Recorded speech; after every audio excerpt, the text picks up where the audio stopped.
What's up, Alec? It's me 3 seconds later from when I recorded the previous one. But yeah, okay. So that was kind of the theory lesson. This will probably be more like a lesson from the book for the most part. Yeah, because I think that's a good way to end the chord thing. We got our majors, our dominants, and our minors there. All right. So grabbing your book now. Well, not yours, but you know, the book that we use. Ta-da! We're gonna go ahead and try a new song. So let's see here. If I recall, the last one that we got pretty comfortable with would have been, let's see here. Oh yeah, we definitely did. You definitely did well on. We definitely did Standing in the Need of Prayer, right? Let's see here. Oh yeah, I remember we did Alouette last time. Okay, that was pretty good. So let's keep going here. Let's see. Actually, I'm going to skip ahead a little bit because I think we might have already gone over Lavender's Blue a little bit, or you might be working on it now. But I'm going to go over Kumbaya real quick. So this one has changing time signatures, and you might already be comfortable with this, you know, from your music experience. But yeah, so we have some measures are in 2/4 and some are in 4/4. So the same rules still apply, right? The first note, or the first beat, I should say, of any measure, it doesn't matter the time signature, the first beat is always 1. So that means that this goes, right, we start in 2/4, right? This is page 85, by the way, if you want to open your book up, because it's probably hard to see the page on the screen. That means that we're going to start by saying 1, 2, and then, oh look, we switched to 4/4, so that means we're back at 1 again, right? So 1, 2, 1, 2, 3, 4, 1, 2, 1, 2, 3, 4, etc. So that's kind of fun, I guess. They could have done it in 6/4. That could have worked as well. But they decided to go with 2/4 and 4/4.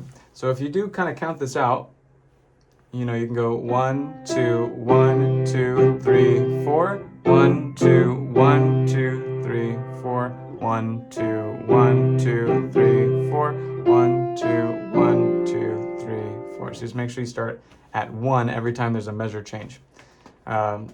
But yeah, all right. So let's see here. This song is going to require keeping a keen eye out for sixths. So for example, in measure 3, we got in the right hand, we got some sixths there.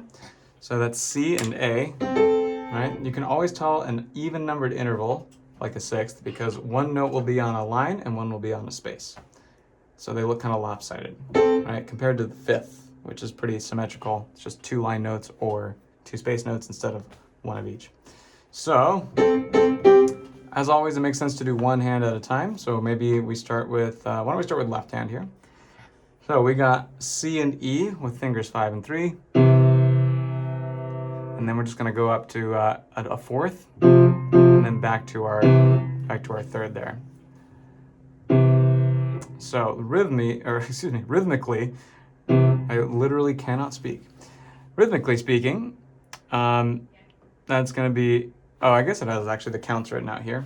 Actually, there's a couple ways to do this. I would recommend counting like this. Only count the ands when you're actually playing on the ands, because the ands can really slow you down if you're counting them all, like 1 and 2 and 3 and 4, right? Because the song really should go faster than that. So I would count the ands only when you play them, which means you just go 1, 2, and 3, 4, kind of like that. So 1, 2, and 3, 4, just like that.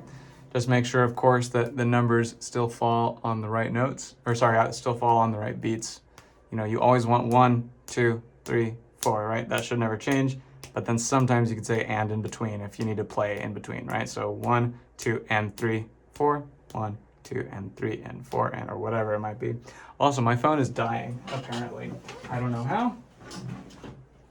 It's only been running for a little while, but I guess I'll plug that in. But anyway, hopefully that makes sense so far. While I grab this charger here. Everyone always makes fun of me for having an extension cord at work, but who's laughing now? kill them? Probably. But at least I can charge my phone. All right. Let's see here. There we go. All right. Now, the rest of the left hand, right? We're playing on 1, 2, and 3, 4, and then we get to just beat 1, 2, and then we're back to a whole note of 1, 2, 3, 4. So it's pretty straightforward. So let's try that here. There we go. Phone is plugged in, ready to go. So let's play the left hand from the beginning.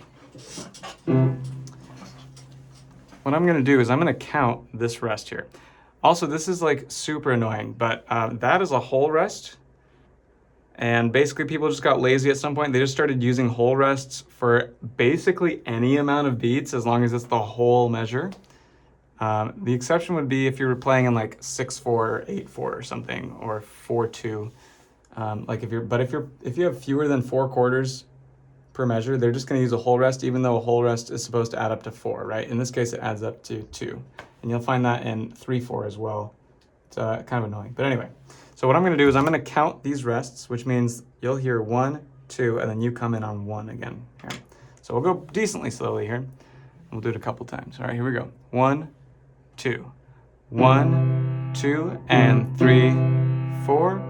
1, 2, 1, 2, 3, 4. There we go. Let's try that one more time, a little faster now. All right.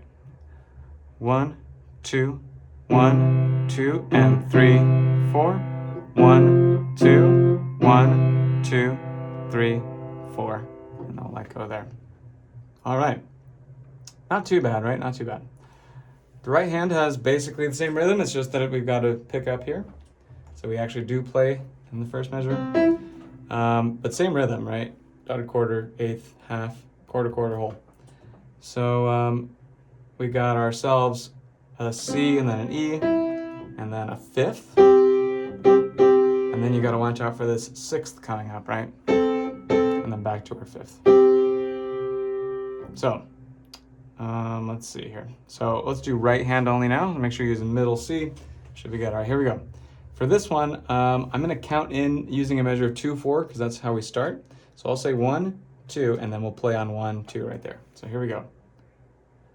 1, 2, 1, 2, 1, 2, and 3, 4. 1, 2, 1, 2, 3, 4. Just like that.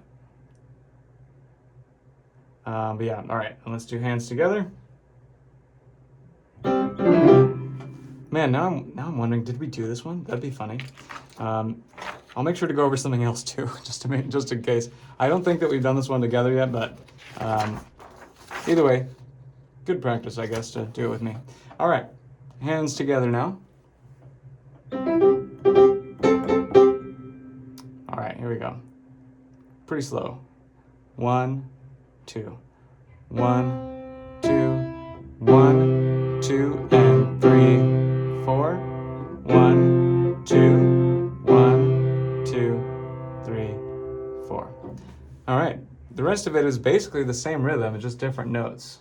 Except for down here, there's a different rhythm, but it should be pretty self-explanatory. Just watch out for the sixth down here in the left hand at the bottom of the page. But other than that, pretty straightforward. So let's move on to one other song. Oh, you know what? I would recommend doing all of page 86. That might be a good idea. It's just some good practice writing stuff in. But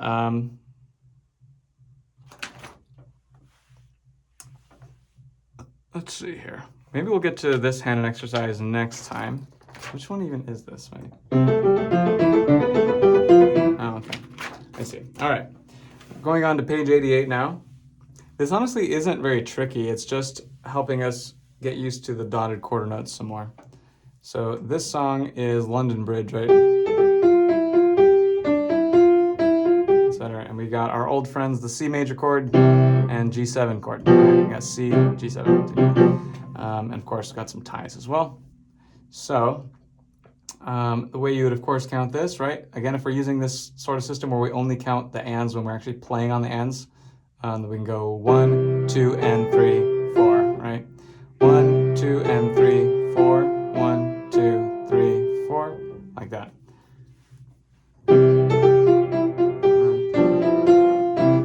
this one is intended to be played 2 times. It says the first time forte, second time piano. That's not a real thing though. Like that's just in this book. You would pretty much never see this, or if there is a repeat, like they would never change the dynamics the second time. If they did, I don't think they'd write it like that. I've never seen that in a piece of, piano literature. It just seems to just be in these lesson books for some reason. So don't worry about like remembering this weird thing like forte dash piano. It's just for these books. But anyway, yeah, make sure that we're nice and loud the first time. And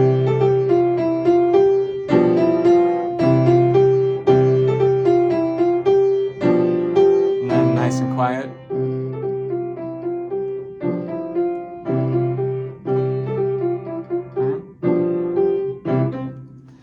Etc.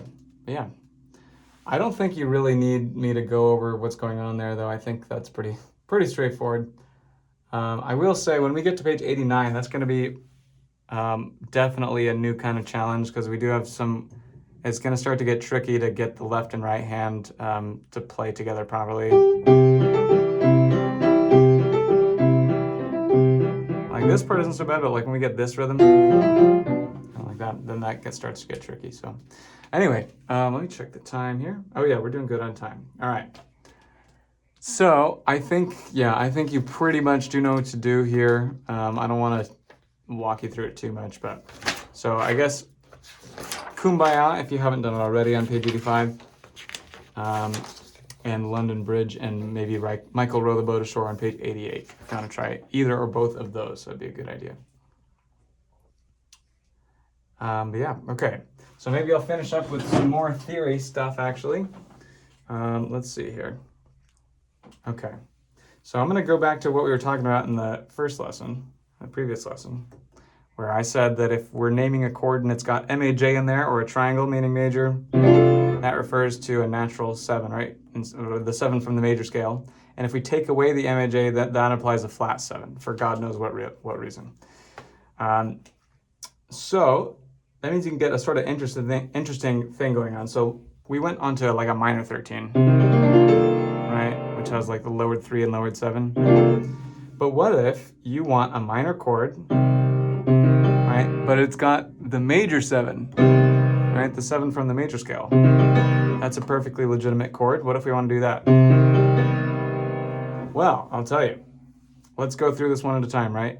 So again, just the 1 and the 3, that's minor. Just C minor. If we add the 5, still just C minor. 5 isn't really necessary for major or minor chords. Now, major 7, what are we going to name this? Well, this is C minor major 7. It is as stupid as it sounds. So C, lowercase m, and then I guess what you'd have to do is capital M, AJ7. Yeah, it's or C lowercase m triangle 7. But yeah, C minor major 7.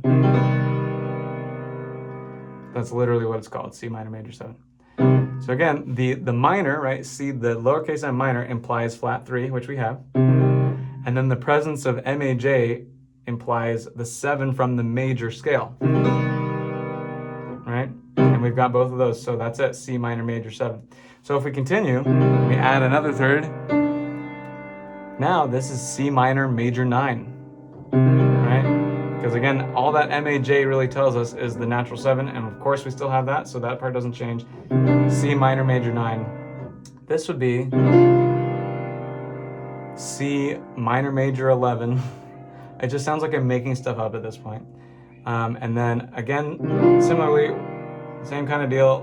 We're gonna not have the flat 13 that we would normally have from the minor scale because it sounds bad. We're just gonna use the major 13.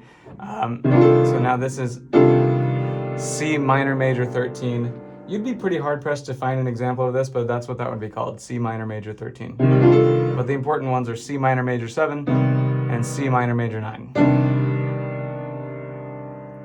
So in a way, when you hear minor or major or minor major, right? I guess what you can think of is some type of scale that all the notes belong to, right? Because each one of those gives you one piece of information about how to change these white notes into something else, right? The minor changes the 3, the presence of MAJ for major changes the 7. In this case, since it was minor, right? Or I guess it doesn't matter. It changes it to the major 7. And then everything else is just a number. So like, you know, C minor, major 7 or 9 or 11 or 13. That just tells you how far to go up that scale. But anyway, oh yeah, and I guess similarly, right? If you just have C7, the lack of a minor, right, means we're major. The lack of a major, the lack of an MAJ implies flat 7. So that gives you information there. But oh gosh, I'm going over the time. All right, so I'll leave it there. But yeah, hope you're doing great, and I'll see you next week. Take care.